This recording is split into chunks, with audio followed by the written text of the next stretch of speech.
we sent you the questions. Did everyone like to answer all the questions, or did you have that kind of scoped out, or no one said, I have got a great answer for this one? No. So we'll just I hit it think most there? of the information is probably going to be from these two. I mean, But we're from olden days. well, a lot of the That's questions true. relate to the history. I mean, in terms of what makes the junction special, I mean, the more subjective things, I mean, I suppose we can all put in our 2 cents. Yeah, But if especially you're- with current. If you're looking for facts about what used to happen, I mean, Laura's been here 2 years. I've been on the board 6, so, yeah. Well, Okay. let's start out. Why don't you identify yourself from left to right? I'm Larry Sukat.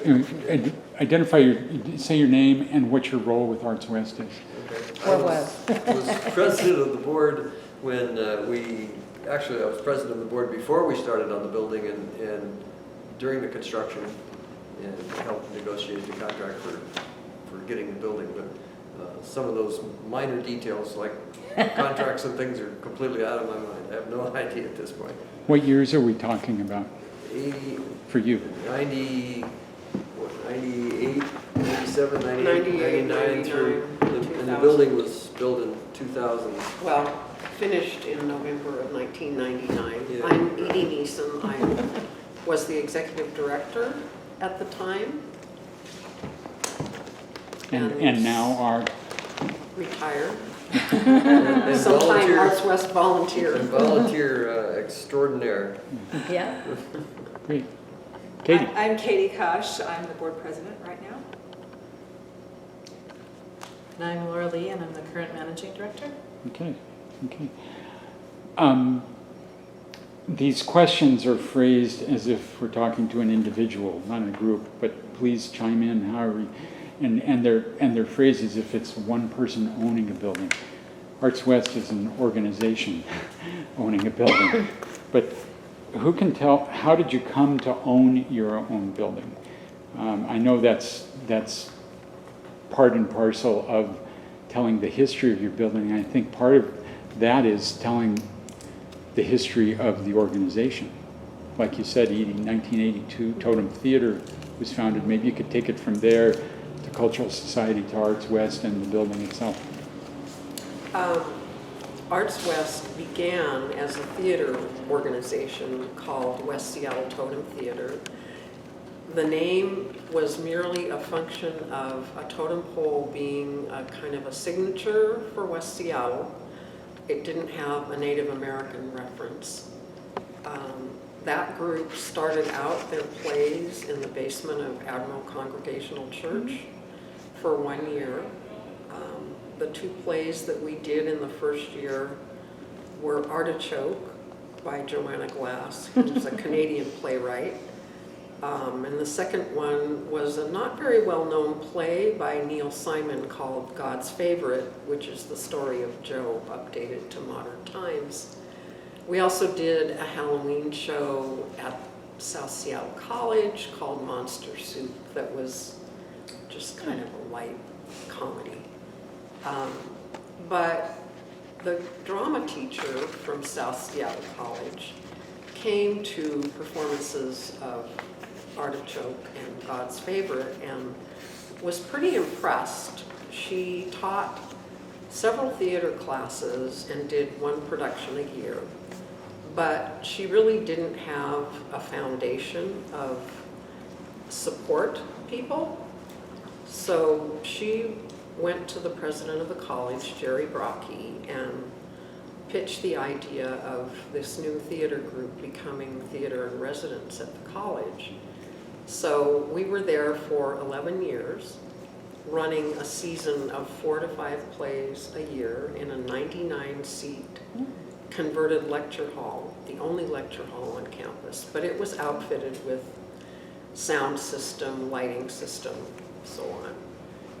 We called it the bowling alley stage because it was only 11 feet deep, but it was about 40 feet wide.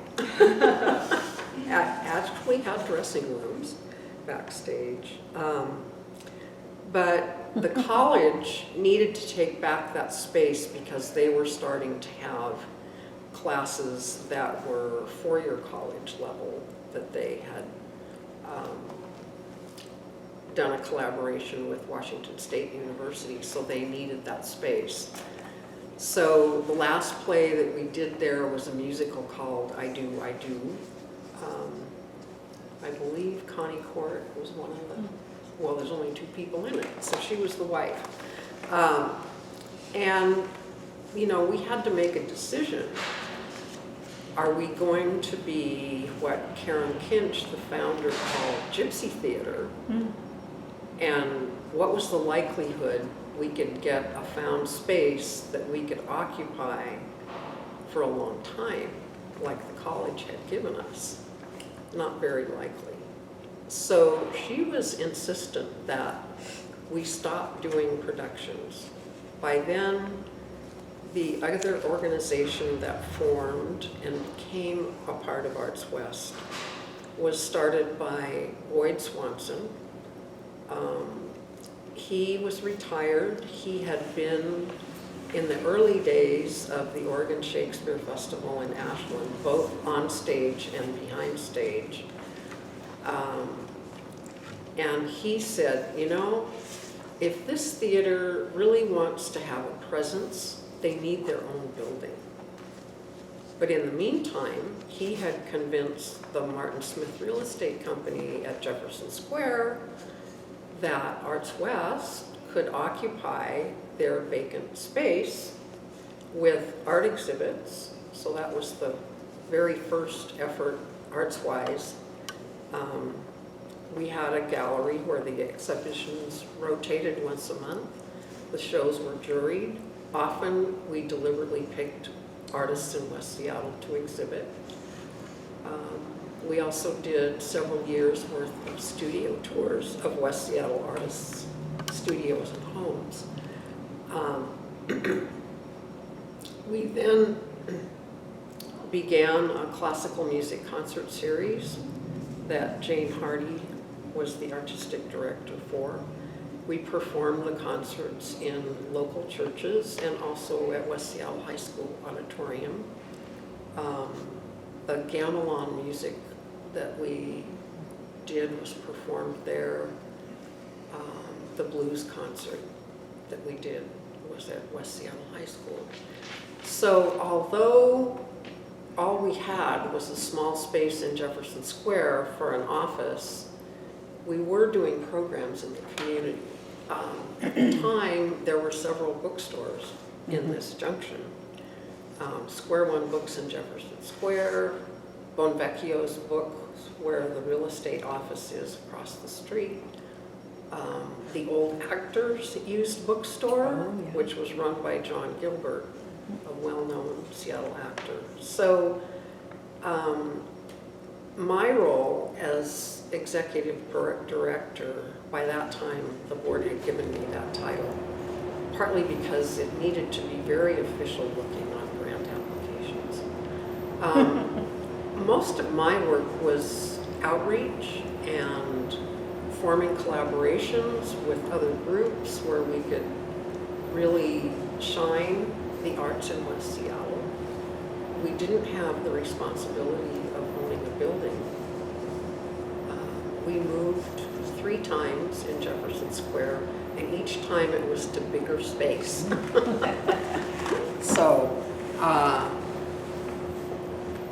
The last time was where the sandwich shop is now, where there was a veterinary clinic before. And so that got to be much bigger. It even had series offices there. right. So then take us from there to here. Probably starting the year that we left the college, or were forced to leave the college. At that time, there were starting to be some activism in this area due to developments that the Port of Seattle wanted to make, where Terminal 5 is now. An organization of citizens formed, and they called themselves Greater Harbor 2000.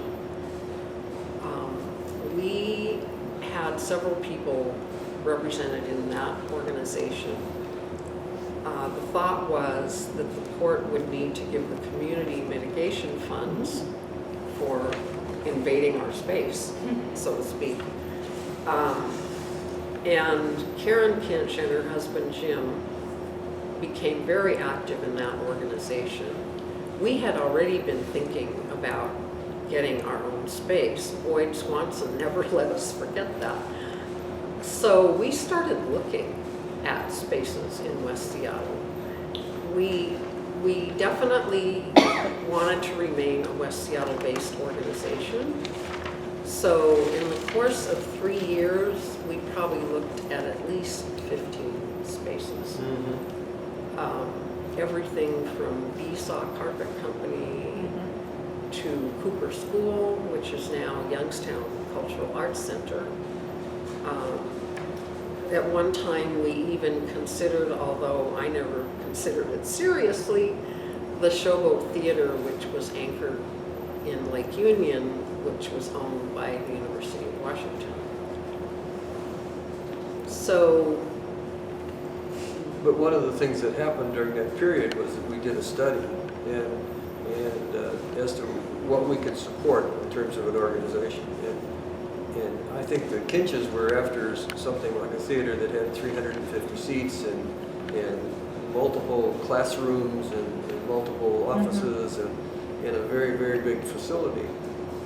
And the study came back saying that we couldn't support such an organization or such a big building, that there was no room for, we couldn't rent it to anybody else, we couldn't do anything with it other than have it sit empty, and there's a lot of expense in that kind of a building. So once that study came back, it limited our view of what we were really looking for.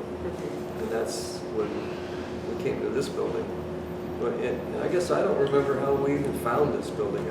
well, you know, some of the spaces, it was Turnabout Records, Dog Meats, Motorcycle, Paraphernalia Shop, and Meredith's. And people who lived near the junction shopped at Meredith's, but all that was changing in the late 90s.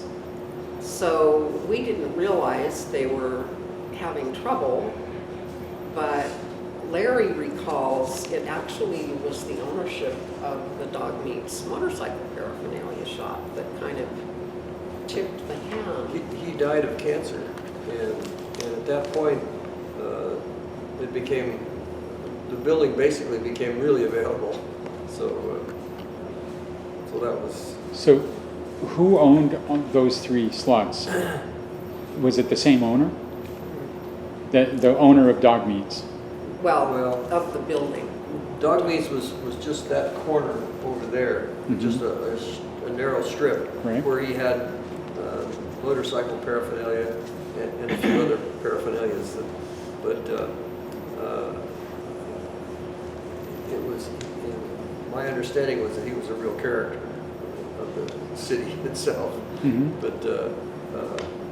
But Meredith had the majority of the building, and it was selling kind of trinkets. I mean, from what I saw of it, and 5 and dime. yeah, but it seemed like a lot of inexpensive Chinese plastic stuff was when I hauled a lot of that out when we started demoing the building.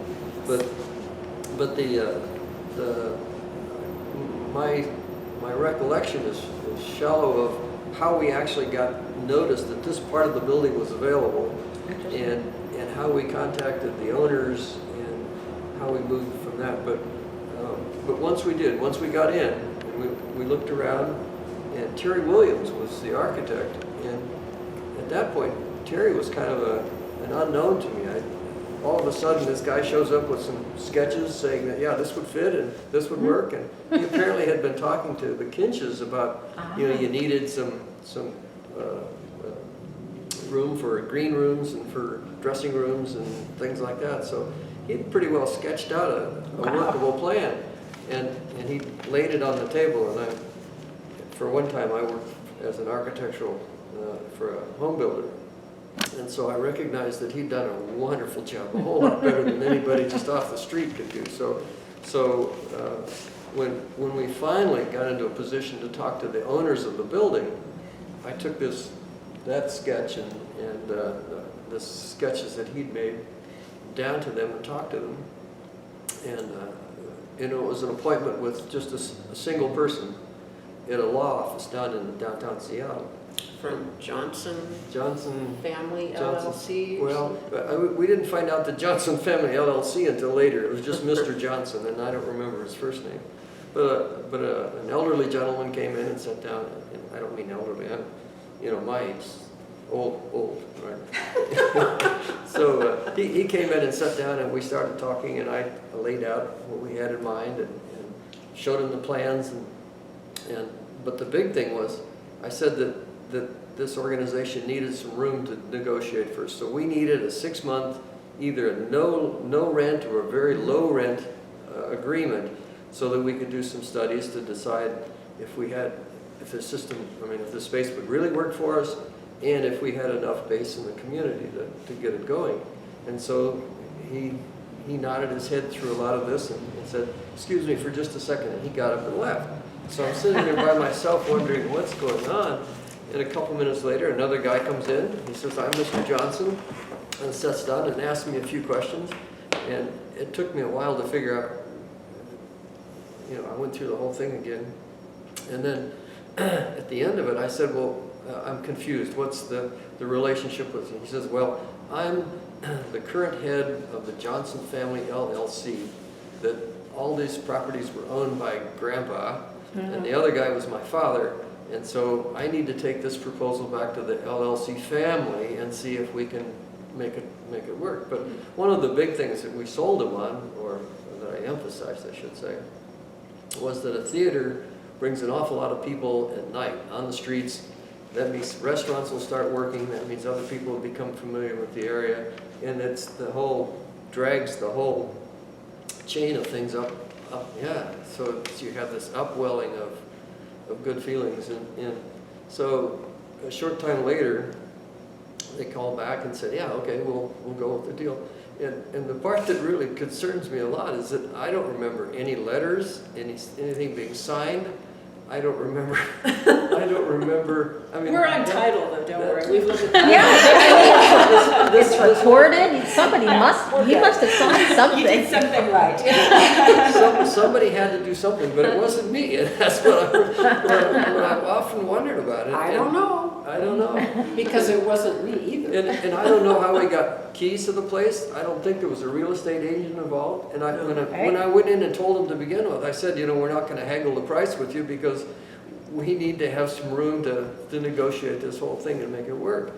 And so during that 6-month period, we had another consultant come in and do a study as to how we could raise money, if there was potential in the community to raise enough money to actually do the construction.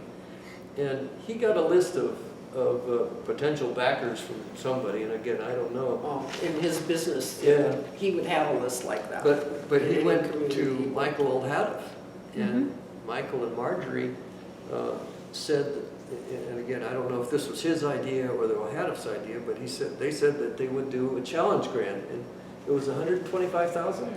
I've forgotten the number. 300,000. Was it 300,000? Yes. Okay, it was a big number. I mean, a real big number for the time, and so having that, we felt in a reasonably position that we could make a go of it. So.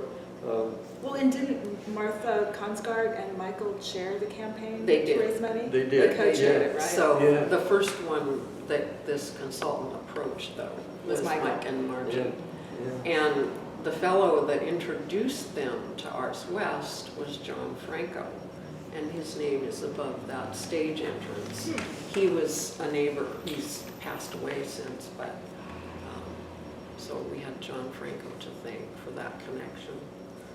But during that interim period while we were raising money, one of the things that we did was we kind of cleared out the path. And like I said, we were hauling a lot of garbage out of here, but we cleared out a path and did the very first play called Lonely Planet. And we built sort of like those kinds of walkways into the stage, and built a very short stage and had folding chairs all around. And we did the play and had a wine and cheese thing afterward, And I mean, that was the start of our fundraising activities. But by then, Terry Williams had built this wonderful foam core model of the theater. And you could take the top off and show the theater, put the top back on, which is all the set shops and stuff up above. And we hauled that thing everywhere and about wore it out with various places getting money. But yeah, no, the fundraising team did a really terrific job of making it. This is great information, but can I take you back? Why locate here? I mean, instead of anywhere else in the peninsula? I know you wanted to keep it here in West Seattle, but why the junction? Why not selling the LLC on this being a good place for a theater, but how did you get sold? Why? Well, what I recall from walking over and looking at the building when we found out it was vacant and for sale, I never realized all the times I shopped at Meritus that it had a basement. And we wanted a building where we could have all of our operations under one roof. So that was a big appeal to me. And also, one of the reasons we picked this over Cooper School was this is already in the heart of any business district in West Seattle. You know, we wanted to be at the heart of things. And we also felt that we could add a lot by being in the heart of things. And at that time, there were still a lot of apartments. I mean, now there's a tremendous number of apartments, but there were still, up and down California, there was a lot of apartments, and the thought was that here we have an audience not too far away, and that shouldn't be too hard to draw them. So you know, the transportation was good here, there was parking, there was the population, so there were many things that made us feel like this was a good place to do it. So no, I was really excited about I mean, again, what Edie was saying is exactly right. It had a lot of space, it was reasonably usable, so no. Great. Anything, yeah, I mean, you've mentioned transportation and parking and the people are here. What about the context of what already was here, the other buildings, the other businesses? Well, there were a few restaurants around, so again, we thought we would add to their clientele. Okay. And I think another thing was that we were already involved with several of the business owners in the junction who had been on our board or were still on our advisory board. Tom Henry from J.F. Henry was active in our organization. So was the owner of Northwest Art and Frame, Dan Reiner.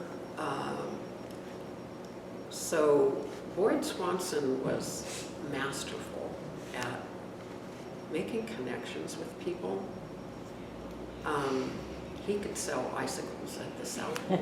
In fact, he was a salesman before he retired in the building specialty business. So, and his enthusiasm was just infectious. So we had a lot of supporters. And at the time that we opened the building, we had over 400 subscribers. So, and many more people that gave donations, big and small, to the capital campaign. And support. I mean, Husky Deli offered several times to do appetizer tables when we did these wine and cheese things. And what's the restaurant across the street? Elliott Bay? Elliott Bay Brew Pub? Yeah, Yes. he helped out. The not Kitsap Lumber, but West Seattle Lumber. When we actually started construction, they provided a lot of the materials at a very good price. And I'm not sure that they've ever been truly thanked like they should have been, but yeah, lots and lots of people helped out in many ways. Yeah, it was very gratifying to have people jump. You didn't have to convince them very hard before they jumped in and saw the value of adding a cultural thing in the middle of West Seattle. So It was all very good. Then our next question really is, what do you love about your building? But that presumes that you're using the building as is, but you recreated this whole space. We did. It was Maybe you could talk a little bit about, did you keep any of the old? Did you gut the whole thing? What did you do to make it possible We for you? stripped it down to the bare walls in every direction, including the ceiling. It was fun. We had some rolling scaffolding where you'd roll around and peel stuff off the beams and stuff up on the top. And that was always kind of interesting. And it would rain. It was all plaster, so it would rain plaster. So then you'd have buckets, and we had these 5-gallon buckets. You'd fill up buckets and carry it out and dump it in the dumpster. But the interesting one was downstairs.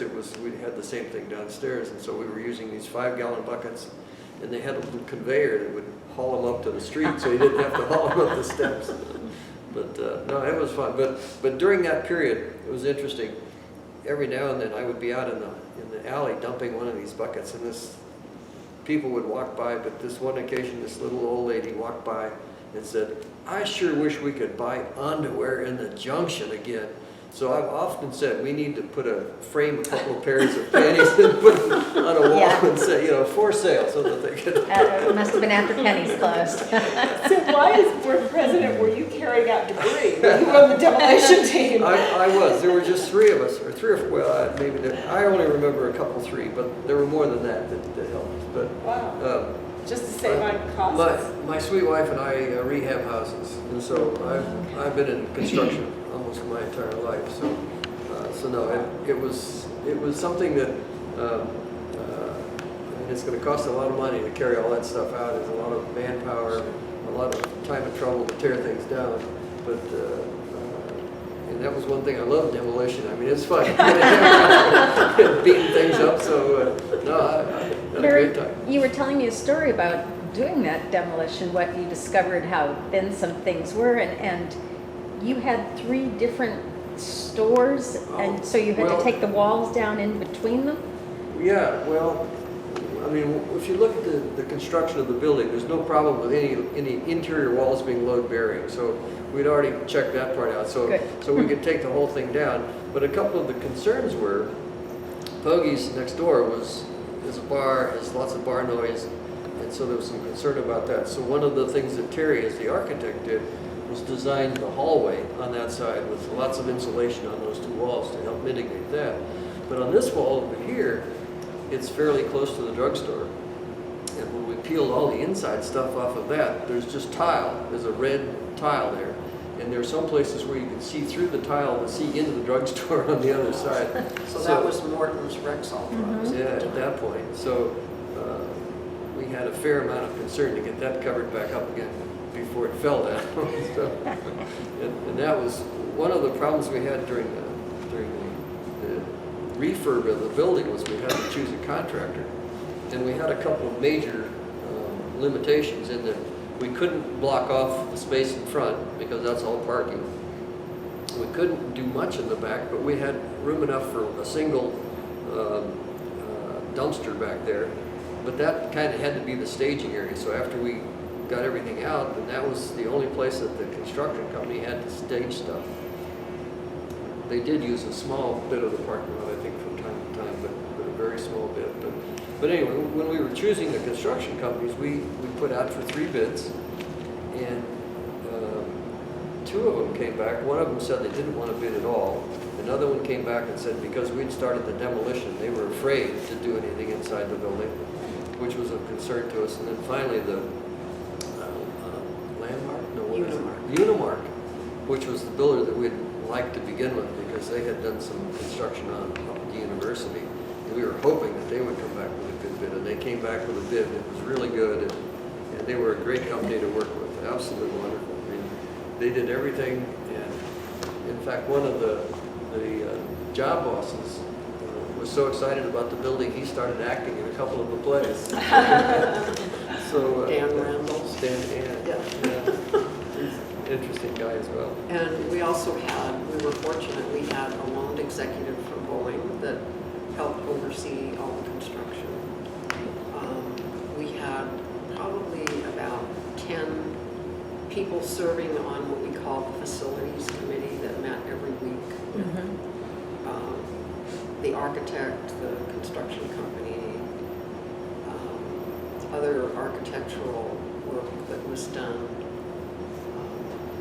There was an engineering firm that worked on it with us.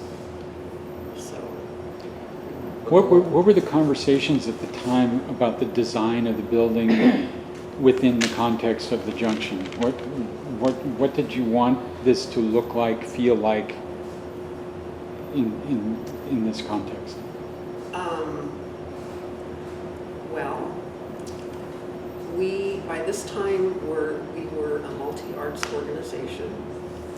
We intended to carry forward all the programs that we had been doing. So we knew we wanted gallery walls. We knew we wanted performance space. We had planned to hold classes here. So that's why the rehearsal hall was divided into 2 rooms, if possible, with all the cabinetry that's in them. We wanted to be an obvious art center presence. So big picture windows, the glass doors. We felt we could probably get 150 seats in the theater by doing a modified thrust stage. We have, a complete light and sound booth, probably one of the biggest ones in town, just because of the form of the space. Those are the things I remember. Well, I think we also wanted it to be not radically wild contemporary architecture, but so that it was nice and businesslike but updated. I mean, not trying to mimic any of the bricks or anything else around, but a nice smooth contemporary facade.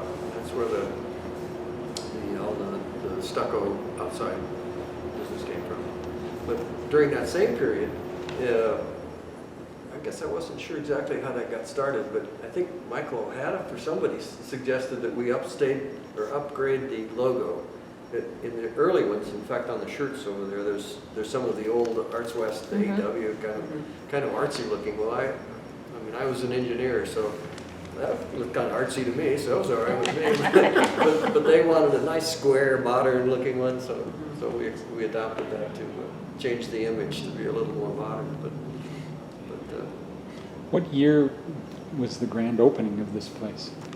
November, the first weekend in November of 1999. There was some sentiment to open it with the turn of the century, but by then everybody was raring to go. yeah, So the donors opening, I believe, was Wednesday night. The next night was the subscriber grand opening, and Saturday all day were public tours of the whole building.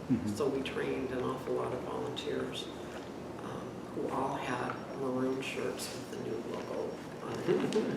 So, and Prince and the Pea, or what was the play? Once Upon a Mattress. Once Upon a Mattress. It's Okay. just a takeoff of Production. Snippy. There you go. So that's 16 years ago. What are some of the things you've done to maintain or enhance the building since then? How has it changed over time? The first thing we did was plug leaky basement. We found out what this neighborhood being named Spring Hill was all about, the hard way. And yet we managed to carry on with productions. One of our board members was our first savior, Bob Yeasting, who does lots of watercrafting, came and put a small sump pump in, and we started investigating, okay, where's all this water coming from? So Is that then a typical problem that everyone on this side of the street has? With the, Apparently, think so. other people knew about it.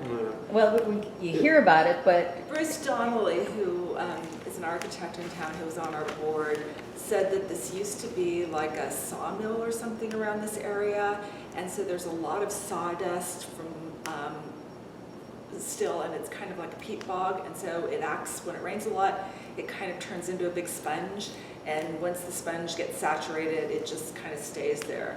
And we had flooding in the basement up until just a year or two ago, I think, Yeah. when we finally have. We have more sump pumps now. Yeah, than we did it's before, and been our a big neighbors problem, and the neighbors all, still leak. you know, and it floods in the alley behind the building, and the alley's owned by the city, and the city, of course, won't do anything, and so one of the neighbors tried to kind of do a ditch in the tarmac to direct the water, but Right. it still ends up coming against the building. there's just no formal system that's ever been installed Yeah. to deal with all of this. Everyone has to deal with it themselves, it sounds like. And I understand it's this Yeah. side of the street more so than that side of the street. Well, I don't know. what I heard was that it was actually a small lake, or not lake, but a pond. Oh, it That's can why- be a lake out there, absolutely. Yeah. When it rains a lot Yes. But I mean, in the it alley. was a lake before, and they filled it in Oh. order to create the parking lots and create this Which is side where of the street. you'd get a So- peak Yeah, see, so I, then- And situation. they may have been throwing sawdust in the lake, or Yeah. or blood in the lake, or whatever. yeah, to- exactly, yeah. Yeah, but yeah, So this it- was, one of the difficulties at the time we first occupied the building was all of the offices and costume shop was where the current office is upstairs, but scene shop all was downstairs. Mhm. So every time it rained too hard, things got wet. Have you upgraded or modernized or changed the appearance of the building inside or out since 1999? Oh, sure. Yeah, the Yeah. floors were put in 6 years ago. We redid the gallery paint and upgraded the drywall, and we did that We 3 years redid the ago. stage floor, the, what do you call it with an M? Uh, Mirror something, I don't know, whatever the floors, the stage floors made. The that was melamine? new. Yes, melamine, thank you. Yeah. Yeah. And now we play with form, so we take the seats out and move them around. Mhm. And I've been building more platforming and making that space in there just easier to configure to different productions and pieces. And sometimes your light board operator is not in the booth. It's the sound. So the soundboard operator for musicals is no longer in that booth. They are in the house so that they can mix the band and the vocals from the performers better. And the lights and video are still run from that booth. Have you had to do the systems that you put in '99? Are you still using those systems, such as your light board and your soundboard? Are you No. constantly upgrade? I mean, they're not cheap, but are You you? know, the equipment gets upgraded quite frequently. You do upgrade the equipment? Mhm. Yeah, we Okay. just got a new phone system. Yep, new We've got- computers, a new soundboard 2.5 years ago. Got quite an extensive grant to upgrade our lighting this past year. Excellent.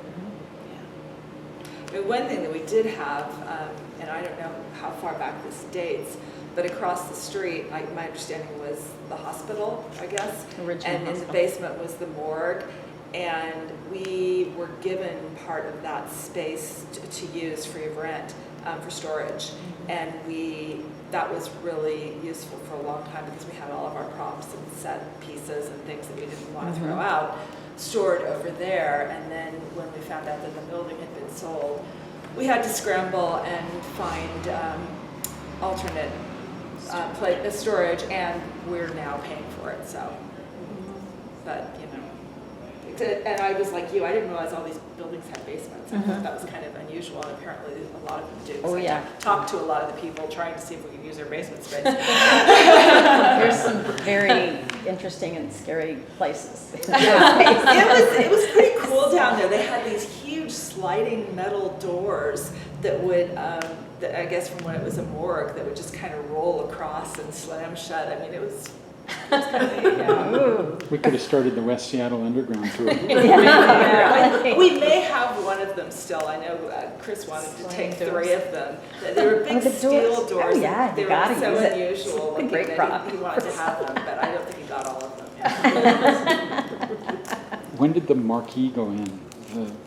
at the time the building was renovated, So that was Yeah. part of the design. 99. And that yeah. software unfortunately is original. Yeah, so that's a challenge for us now, trying to run the marquee, because we can't connect the sign to software that exists anymore, or run by a computer that exists. So it's right now, it's a very, very old computer that's just held together, and when it's working, and when it stops, there's no replacement pieces, so it's a piece that we're looking to upgrade, is the marquee. We've got a question of how do you select your uses or your tenants, which presumes you're a landlord that has different tenants, and that's obviously not the case here. But this could be a time for you to talk about how do you select the art, the theater, based on the audience you intend to attract. So we are a producing house, so we produce our productions. We don't bring tours in or have people come through. So that's the role of our artistic director, is to navigate the mission that's set by the board and the vision. And we look at our demographics and who we're trying to serve, and he comes up with a season every year that we talk and discuss and moderate and talk and discuss, and then he takes it to the board of directors, and we all talk about it again and what we like and what's exciting, and then we bring that season forward and have a season announcement, and off we go. And that's with the productions themselves. And so the feel of the productions, of course, is always regulated by the mission, but each artistic director has their own vision that they bring in, their own just personal preferences. And I think from the time that I've been here, we're evolving now to be very contemporary and trying to put relevant work on stage. The pieces from this year feel very much like that. And then there is an arc of a theme for this particular season, looking at the American dream and whether it's accessible and whether that dream is still there. It's kind of the arc of this current season. The gallery is chosen by artists who submit there's a call for art that goes out, and they submit a portfolio of what's interesting to them, and then there is an art panel that's put together that chooses the art. We're about to change the management of the art, but that piece itself, having a submission come in and a panel look at it, will more than likely remain the same. And the art exhibits. And we do that once a year. We do that once a year. And they actually, they do it once a year, but they kind of calendar out 15 months or so that there's no time, that there's a dead time for the art, and the seasons for the productions are annually that they go through. And most of the artists are Pacific Northwest. They are, very much so. That's kind of the theme, is still to promote Pacific Northwest artists. Often there are still West Seattle artists that are involved, but it does reach a little bit bigger than that. You talked about demographics that you're trying to reach. Who are those folks? So I think one of the two different things. One of the ways that arts organizations are surviving is by making sure that we are appealing to a younger audience, so that as people age out, so to speak, and that we have an influx of new artists and new audiences that are coming in. And so that is the key right now, is to find those audience members that are between the ages of 19 and about 40, and growing that area and trying to stay very relevant and find out what it is that brings them in. So we're very fortunate right now because of all these condos that are going in all around us, and the demographics of those condos are those ages. There are very, very few parking spots, and so it's a transit-based patron that we're looking at bringing here, but also that the apartments are attracting. So right now that's working very well. But it's also a demographic that doesn't naturally go to the theater. No. So there's an education process involved, and we're working on that like every other theater in town. Yeah, We're trying to get a younger organization. audience, so when the gray hairs die, you have people there. And it's a balance of trying to make sure that we're appealing to our patrons who've been here for the last 16, 15 years, but that we're also very aware that theater is changing. Like American Idiot that we're doing now is presented both in an observational traditional setting and also in an immersive experiential setting. And that is appealing to a lot of younger people to come in and access art that way. So, Is any of your demographic vision geographic? Where do you draw from? Where do you seek to draw from? I mean, the majority of our audience still comes from West Seattle, but we do draw from all over the place. This weekend I have a high school group coming down from Vancouver, BC, that are coming down to see American Idiot. There was another group that came from Federal Way, not that, I guess in the past week. So our expanse is reaching out as people hear about the work that we're doing here, and that people realize it's not so hard to drive across the bridge. And our mission explicitly states to serve the communities of Seattle. And it used to say West Seattle, and that was So a it's deliberate broadened. change Yeah. the board made before my time. so. Yeah. Who of you was around when that change was made? It's in between all of us that are here. Yeah, I'm guessing it was 10 years ago, maybe. At the time the building opened, it was West Seattle and surrounding communities. But it changed shortly after that. So I guess when you say the communities of Seattle versus West Seattle and surrounding communities, that this can be an attractive place for beyond the peninsula, right? And Well, and I also interpret that as not just geographic when you say community. You can have a community of people because they're all interested in a similar art form or music form. sure. Right. And we've got a board member who comes from Shoreline, we have a board member from Burien, so I mean, it's not, our board is not entirely West Seattle, or our No. major patrons. That's one thing I've noticed about the organization. You've done a great job of getting great board members. I mean, when we were, Edie and I were on the We had a board, good it was- example. It was, we had trouble rounding up people that would spend the time to be on the boards or had any influence or outreach out beyond the board. I mean, we're all great friends on the board, but didn't have a lot of reach. But Well, yeah, It's hard. we It's still also challenging. it's hard. had a board that had never actively fundraised. I mean, as ED, I wrote grants and I had someone who was a board member who helped me with that. But only Boyd Swanson was probably the only board member that had direct one-on-one fundraising experience. So the capital campaign consultants were training our board members how to do what they called parlor meetings. Kind of a quaint little term. So they would rehearse on each other. Wow, that's great. So, you know, this organization took a lot of risks and was awfully gutsy for its time and for the size. But Margaret Cease, who was on the board for quite a while, was adept at finding people in the community that would be interested in what we were trying to do. And she recruited them as board members. So that was something quite wonderful that she did for this organization. Well, and that was, I think that was a factor then, and it is still today in terms of the people on the board are not necessarily just people who are passionate about theater or visual art, but people who think that having an art presence in the junction, in the community, is important, and therefore they are willing to step up and help support it. And that's been an interesting experience for me. I'm here because I am passionate about theater, but to work with people who may not know that much about it, but simply think that it's really important that Arts West be here is it's a nice add Yeah, it to the is. mix. So you talked about the junction and to be here. This is the great subjective question that anybody can answer, and that is, what makes the junction special? Just jump in, all four of you. For Arts West or on a personal level. Yeah. Well, it's a great location because it's the center of a lot of restaurants, a lot of business activity, and a lot of transit. And now, a lot of residential people also. You've got a density here that hopefully will show up in the ticket office here.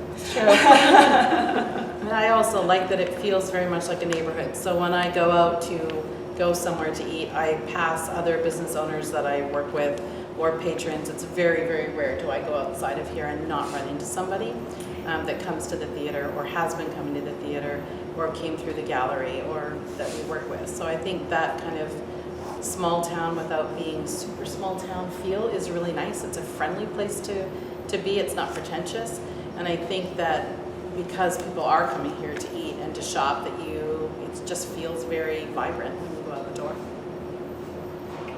When we first moved to Seattle, we actually started out, I was working for TWA in Kansas City, and everybody told me when we moved out here that I needed to live in Kirkland, because that's halfway between Renton and Everett, because they figured I would eventually work for Boeing. Well, at the time I was working for a manufacturing company down at South Center, but my sweet wife and I had been rehabbing houses, so we started heading west, and ended up on Mercer Island for a while, and then Bellevue, Mercer Island, and then we were attracted to West Seattle because of that time. That was not too long after the new bridge was finished, and the house prices over here were a whole lot less than in Bellevue in that area, so we were attracted to the low house prices, but basically fell in love with the small village kind of feeling. And one of the houses we had was right up above Alki Beach, and so we walked down to the beach, and it was like being on vacation once you hit the beach. And so, I mean, just a short walk, you could go from a nice neighborhood to being on vacation. So that was fun.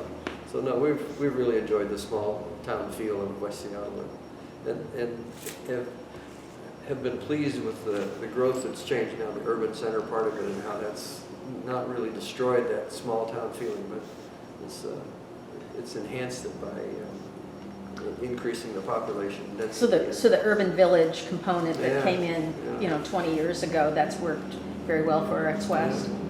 Yeah, and it's made the whole area a friendly place to live. So yeah, I like it. Great. And it's not that far to go downtown to That's right. major That's arts right. organizations. Yeah. So, Edie, what makes the junction special to you personally, and looking at it from Arts that West? I live close by. I've had my house for more than 50 years now, and this institution is right in my neighborhood. And as Laura says, when I'm out in this area, I always get to talk to people that I know. So having an arts organization in this neighborhood is very meaningful to me. So we've talked about some of the advantages. Are there challenges of the junction? Are there challenges? Definitely parking. To the extent now where we usually hold our shows as a routine thing, as opposed to just an oddity because of the parking, it's getting more and more challenging for patrons to be able to come and park. It's still free parking. It's just limited number of spots, and being able to steer people down a few blocks residentially, or just trying to get in on the evenings and get over and get a parking spot. I think that is So when you the say biggest challenge. hold the So instead of show, starting at you- 7:30, we're starting at 7:35 because we've still got tickets that we are sitting there that we know so that you're people are holding on the their time, way, yeah. so we're holding the show, waiting for people to park. But you haven't decided to go to an 8 o'clock. No. And even then, I'm not so sure it would change because people come over for the restaurants. And so when they're here and they're doing the restaurants, it wouldn't make much of a difference between 7:30 and 8 p.m. because they're kind of settled in for that evening. Other challenges with the junction? Would have been fun to have the monorail show up here. Yes, I agree. Better transportation would be nice, because Yeah. traffic is a problem. It's gotten worse just in the 10 years I've been here. 9 years. The Sea Line bus was, the Rapid Ride Sea Line bus has been a nice addition. And, but yeah, the light rail might have been even more fun. So. Living in West Seattle, for us, we come across on the Fauntleroy Southworth Ferry, and the Sea Line bus picks us up there and drops us here, and/or I mean, if you just stay on it, it ends up down at the Seattle Center. So you have a fair reach of the city, and so a transportation center is nice. I suppose that's always a yin-yang. You want more people, which means needing to relieve the parking and transportation challenge. Well, but one of the advantages of having more people is then you can have more public transportation. Right. And that's, I mean, that really makes a big difference. I mean, it's like Europe. I mean, you jump on the subway in Europe and you're anywhere in the city in just a few minutes, so. Yeah, development is fine, you just have to have the infrastructure Right. to go along with it, and that's what we're lacking over here in West Seattle. What you're saying is that that is lagging behind the growth of people. Yes, Right. It's Okay. not concurrent. right. Well, I mean, the Seattle Council declared this as an urban center area, and the intent was to get some density, but they didn't follow up then with the transportation part of it, which is the other part of the urban center, so. Yeah. So these remote helicopter drones, that pretty soon we're gonna have those, so. It's hard to bring an audience in by drone. That's right. I'm going to apply to be an angel. And then I can get anywhere I want to. The next question is it fits right into a lot of the things that you're saying. As we adapt to the new development, what characteristics of the junction to you are worth promoting or preserving? What aspects of the junction, in other words,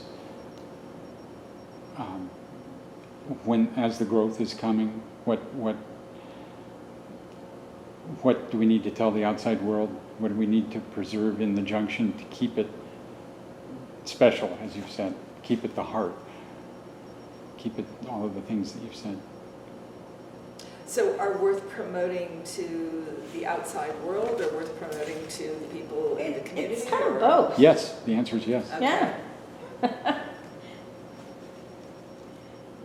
Um, And there's no right answer. It's just we get a lot of different answers with this one based on folks' observations. I mean, some people say, well, you've got to keep the barn dance. That, you know, that's the bottom line. And okay. Well, I think the neighborhood aspect of it, I mean, there's a lot of interesting neighborhoods in Seattle. There's Fremont and there's Ballard, and West Seattle has maybe not as edgy a jive as some of those, but nonetheless, West Seattle has a nice cozy feeling, and as long as you maintain some of that with perhaps no 100-story high-rises or something like that, then I think it'll be a reasonable place to live. So. What's cozy to you? Well, having things within walking distance. I mean, it's like Vancouver.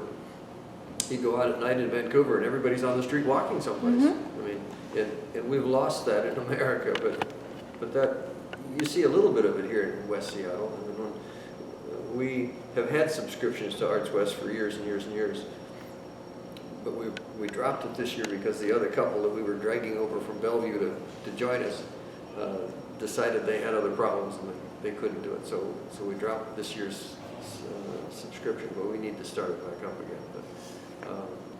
But we see people walking out on the street after the shows. I mean, so that's the kind of thing that you want to see in a lively, comfortable city. And it's, you know, the more of that you can have, the better. So. Cozy. I like that word. Any other thoughts? My thoughts are similar too. I like that there's a variety of restaurants and a variety of boutiques that are not, they don't feel very box-like. They are still interesting, so people can come over pre-show an hour before, get their tickets, go for a walk, and stop in and see a variety of different boutiques, or go or make a choice for a restaurant that feels very much like it's representative and has been here and offers a different style of food no matter where you go. So I think that I wouldn't want that to change. I like that. Well, we've been coming over to the Sunday Farmers Market as well, and that's been a real treat. We have a small farmers market in Port Orchard, but doesn't have nearly the energy that the one is over here. Interesting. And so And this one has grown. it's grown To a a whole lot. street. Yeah, it's really, Well, it and went the from move a onto parking lot. California Avenue has increased the traffic tremendously. It's amazing. It's like people didn't know if they went around the corner, there was a market there. There were a lot of That's people true. who had no. Where is it? I know, it's really odd, but it's Yeah. great. But And it doesn't seem to have disrupted very much either. So, It's kind of beautiful that we get used to having the street opened and then closed, and open and closed. It's not a big deal. It adds to it, to its coziness, if you will. Yeah. At the Port Townsend Farmers Market is interesting. You need to go up there on some Saturday, and I haven't been for a year, but the last time I went, they have cooking demonstrations on the street, and I mean it's basically carnival-like, and probably half again as big as the West Seattle one, but no, I mean, that adds a lot of energy to the city as well, having a good farmers market. So yeah, an interesting variety of things in the farmers market here too. So, we've been gathering signatures for I-735 and come over here because there's a lot more people out and about, and a lot of friendly people, a lot of in some places where I've gathered signatures, people are grouchy. But over here, they're not grouchy. They're either not interested or very, very friendly. So, yeah. So it's been fun. Does Arts West, maybe this is you, Laura, does Arts West use the junction as an advantage in your advertising? Yeah, absolutely. I mean, How do you do that? Can you talk in some detail about that? Sure. We have a poster volunteer who hits this junction and another one down the road a little bit, but all of the restaurants and stores around here, we support each other. So when we go in with our posters, there's no explanation or request. It's just taken and put up. A lot of the places too will put our postcards at their cash registers. And then we just talk a lot and do things together. So Elliott Bay is definitely still a partner of ours. We negotiate beer quite well and are able to offer beer nights, which helps draw in a younger demographic. But they'll put up table cards for us. We do raffles with Northwest Art and Frame, Easy Street, especially as we've been doing more rock shows. We've done a photo shoot over there. We've done a photo shoot in Bang Bar. So we really do work together to not only help advertise each other, but just so that we have a presence in each other's spaces. Well, a lot of them are program sponsors too. Yeah, they are. Yeah, absolutely. Does your location in the junction, is that an advantage to you in advertising Arts West? I mean, Arts, as you can see, we've put banners outside for American Idiot that are visible from the intersection, so that's a helpful thing for us, that we know that cars are stopping there and that the transit is there and that we can utilize our space however we are able to with lighting and banners and whatnot, to be able to say, hey, we're doing this big production, and in this case, more Broadway style production, and so the banners are out there and representative of that. You advertise in, say, the Times. Yeah, I mean, and does the junction factor into those ads? not really. I mean, we all place our independent advertising when it comes to ad buys per se, but there are neighborhood guides and websites, and we link each other's destinations. We get a lot of calls for people who want to eat prior to or after the production, so we of course have many restaurants here that we can recommend, and we do recommend them. And vice versa, they'll have people that'll call and say that they want to have a special evening, it's an anniversary, and they'll suggest that they come to a production here after they eat. So it's a lot of word of mouth kind of advertising for the junction, not formal marketing purchases. It's almost like what's missing is a concierge who Can recommend it all. I mean, Yeah. And you've worked with concierge. Yeah, haven't we you, as a Becca? theater are represented by the hotel concierges downtown, so we send Oh, over great. materials for our productions. They often get people who are there who want to spend an evening and come over to West Seattle. And they kind of pitch it as, you know, you can go over and you can eat and you can enjoy a walk and you can also come to Show. a production. The water taxi. Yeah. Yeah, the water It was all taxi's the a whole package thing, yeah. wonderful, Yeah. really reaching out. That's great.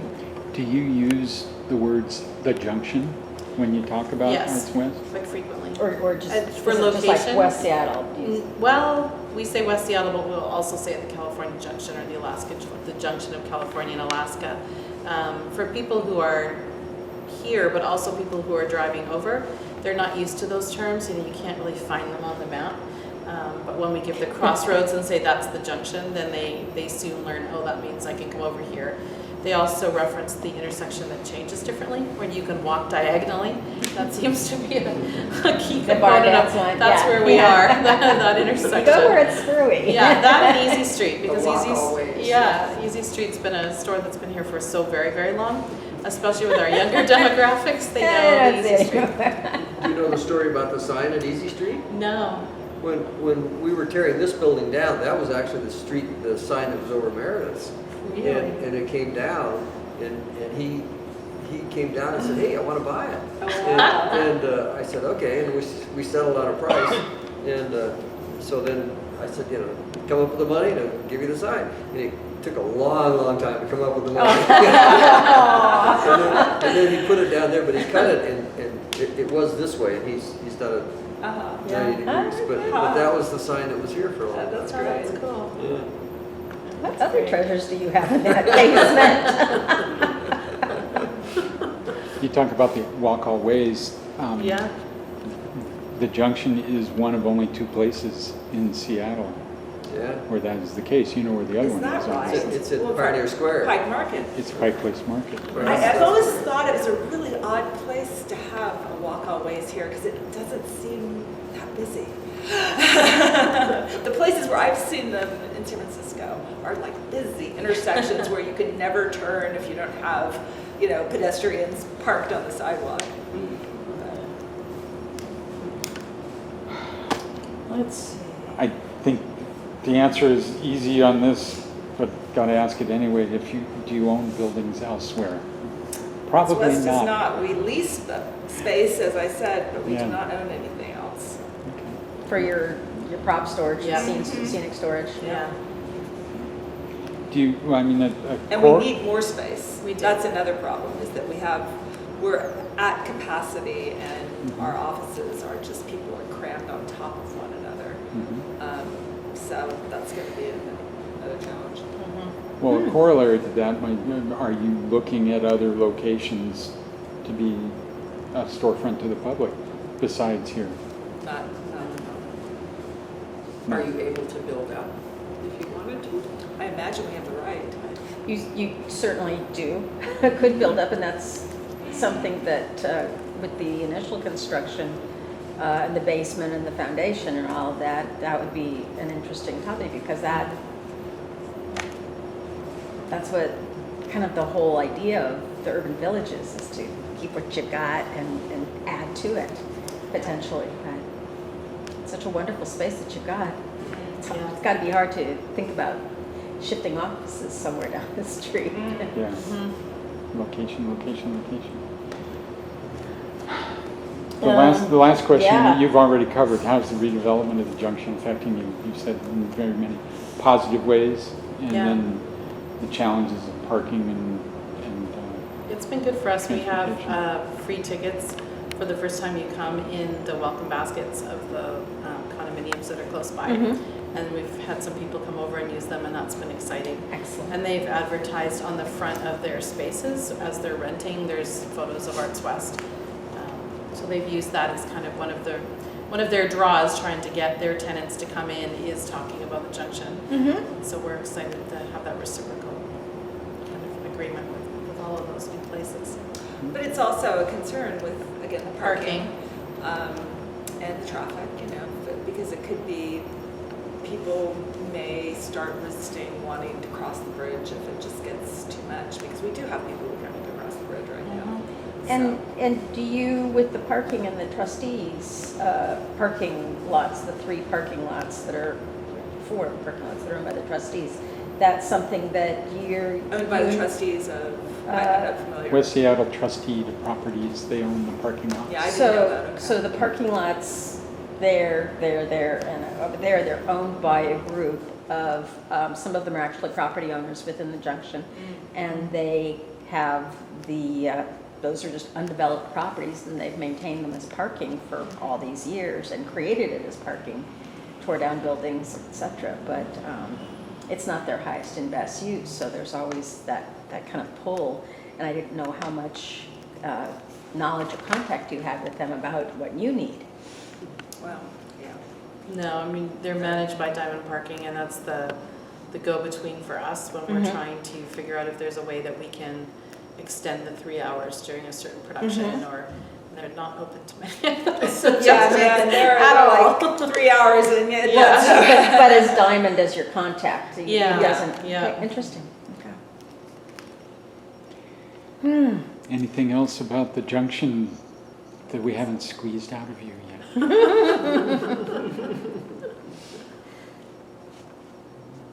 You guys did such a wonderful, wonderful job. I'm just looking at the four of you with starting it and continuing it and keeping it going, and it's such a wonderful, wonderful asset for the junction and for West Seattle. If you had to do it again, what might you do differently, or what would you do the same all the way through? I'm just going to throw that out to you. It's been a great adventure, and I guess I'm really proud that it's still here after 16 years. I mean,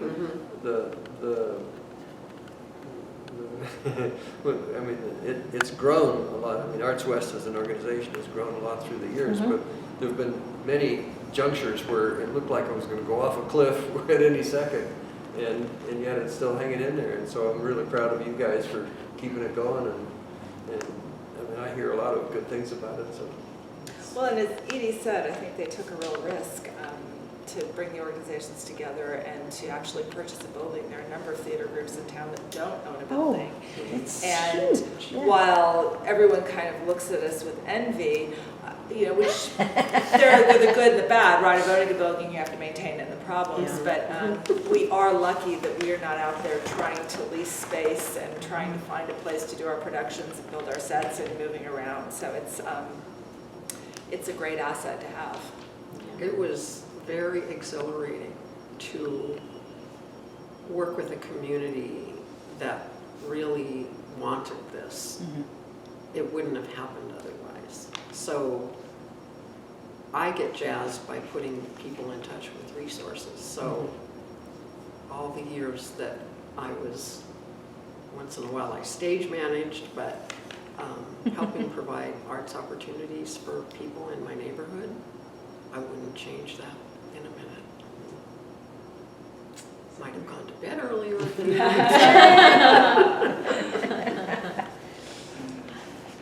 Well, thank you so much. Wonderful, thank you all. Thank you. I suppose it's the assumption is that you're here for the indefinite future. There's no rumblings of, well, we got to move for whatever reason. And that's so wonderful, because you hear of other people that say, oh, it's not the right atmosphere, or I don't like this, but this is just a solid organization that is really part of that foundation of the junction. Yeah. You took it and you just ran with it. Yeah. Splashed it up on the Great marquee. leadership. Great leadership that's hanging on and keeping it going is great. So Well, and the thank you. foresight to come here. Yeah. Yeah, Exactly. for us to even be able to have the organization to be able to do this with in this space. Thanks very much. Thank you very, very much. Here. This is the storefront of Pacific Dime, which was one of the businesses that was housed in this building. What I've been told is that the building was originally designated to be a Woolworth store, but that was at the time of the stock market crash. There was a grocery that occupied this building for a while, and then it became Pacific Dime. There used to be a Crest store in the junction many, many years ago. I see there's a marquee type sign for Vandecamps in this photo. So that must have been next door. Could be. Okay, do you know when this photo was taken approximately? It's, I believe, a copy of one that's in the tax archives Okay. for the city. Okay. This is the presentation book for the opening of the Arts West Playhouse and Gallery. And in it are photographs of different occupants of the building. As you can see, it was a grocery store in 1937. It was Pacific Dime in 1953, and Meredith's, along with Turnabout Records and Dog Meat's motorcycle paraphernalia shop in 1965. And it was those three businesses that occupied it at the time that Arts West purchased it and renovated it. This is Terry Williams' original sketches of what the floor plan would look like in the building that we showed to the Johnsons as part of the purchase. And this is the first level, and this is the lower level. And then there's one more level, which is this is this is the basement part of it. This is the, I'm sorry, Actually, this is the first main level, floor. I'm sorry, excuse me. Main level. This So this is is the upper level. Upper level, so that this is actually the, It was designated to be the costume shop yeah, at the time. Once we were having flooding in the basement, the offices moved from the basement level to the what we called the mezzanine level. So this was the costume shop. This is the light and sound booth. This is open all the way to the roof. This is the gallery space and the ticket booth. It's here. And this is stage. An ad for Meredith's and West Side Story, which was 1987, but it has the 3 photos from different eras. This is the photo that Unimark Construction commissioned as the representation of their work on the building that had been Meredith's when it became Arts West Playhouse and Gallery. They were the prime contractor. You know, at the time that we kicked off this campaign, Greg Nichols was a county councilman. So he secured a $125,000 grant. Prior to that, he had given us $10,000 from his councilmanic little pot, and that's what we used for the fundraising feasibility study. We also received, before we started out on raising money for a building, the Seattle Arts Commission gave us a grant to do community arts study. So this was the day of our, what we called our groundbreaking. So we each had a hammer or a sledgehammer and a hard hat, and because we didn't really break any ground, we bashed in a huge sign that said Arts West. You got a picture on the back too. Margie and Michael Alhadeff, who gave us the first challenge grant, Margaret Cease, who was on the board and chaired the facility committee that met every week at the Playhouse during construction, Greg Nichols, who at the time was a county councilman, and this is Bruce McLaughlin, who's been with the organization since Totem Theater's second year when he started helping building sets. And he still is a volunteer here, and he looks out for the facility. Anything needs fixing, if he can fix it himself, and he still is building sets. Wow. Terry Williams' architectural rendering. And made our pitch inside.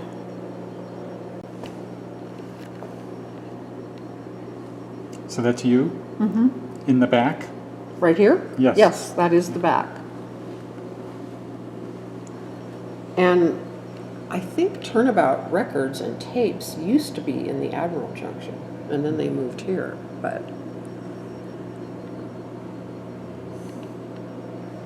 So we did Lonely Planet while we were under construction. We did a staged reading of a play called The Collaborators, which we also performed in our regular season the following year.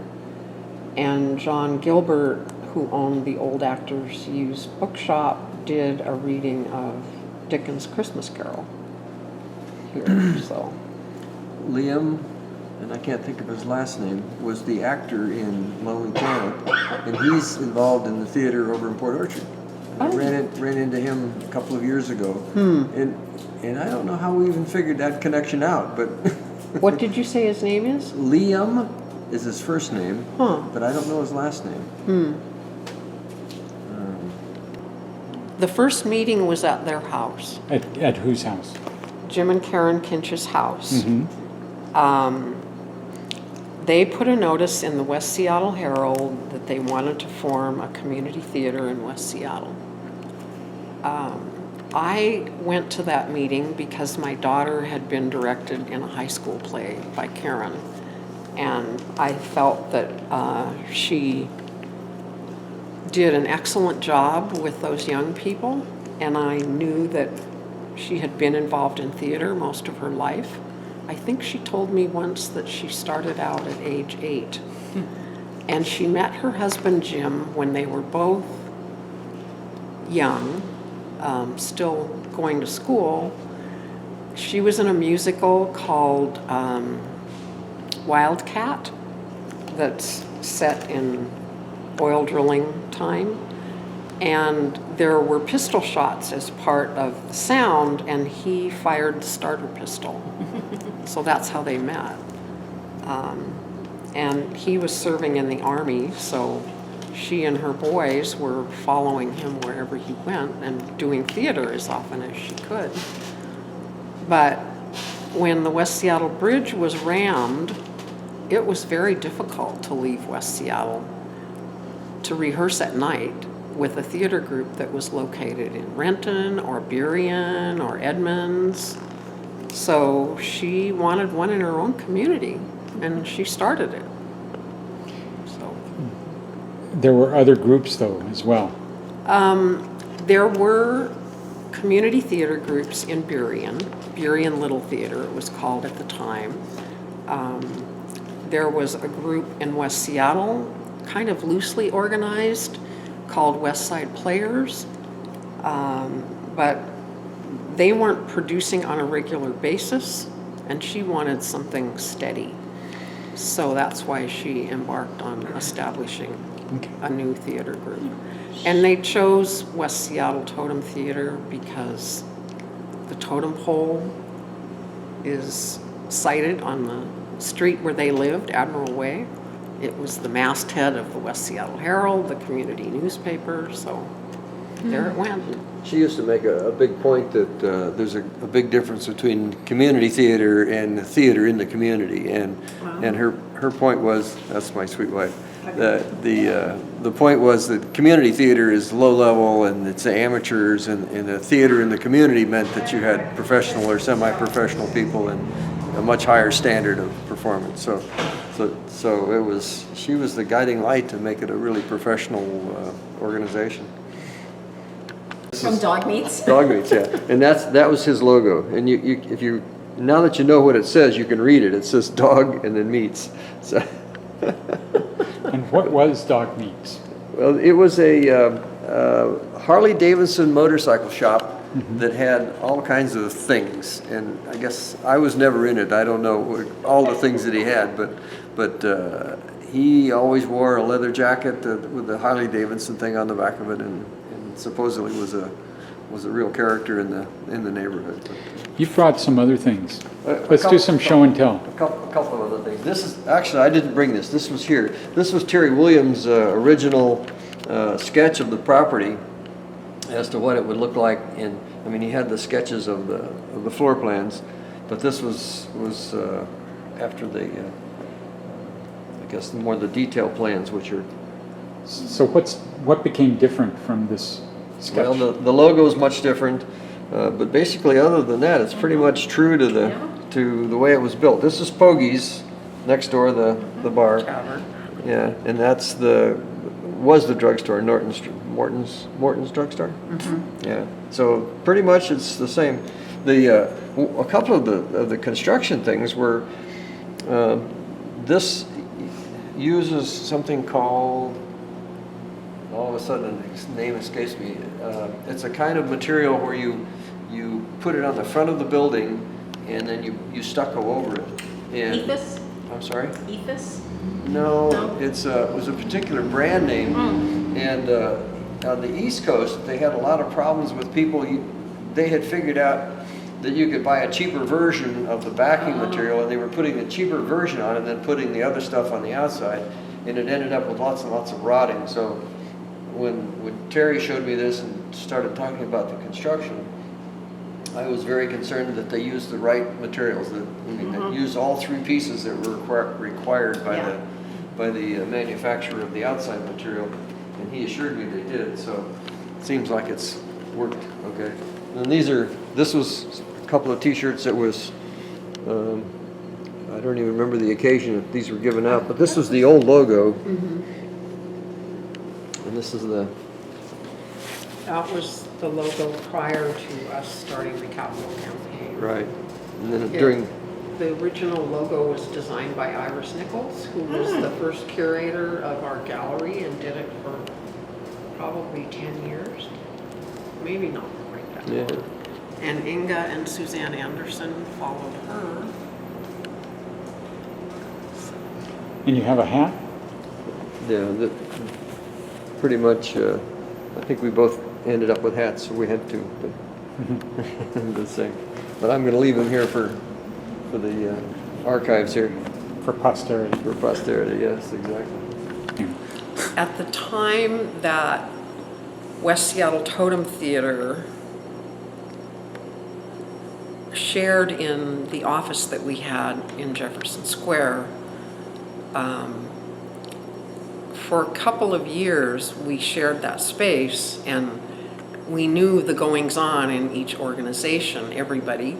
We'd do our meetings there, our committee meetings, and it started becoming clearer, partly because of Boyd's vision that it should be a multi-arts organization, that it would be a good idea to merge the two organizations.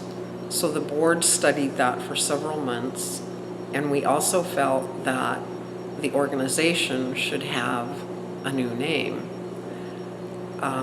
Many people, I don't know whether Boyd ever felt this way, that the name West Seattle Cultural Society sounded a little hootsy-tootsy. Totem Theater, I think the people there realized that we didn't want to be mistaken for a Native American organization, and now that we were garnering ticket buyers that came from other parts of the city, that might be a little confusing to them. And it was a time when many organizations had names that were made up of two different words. So we definitely intended to remain a multi-arts organization. So we wanted arts in our name somewhere. We didn't necessarily want to be called West Seattle Arts, so we latched on to Arts West.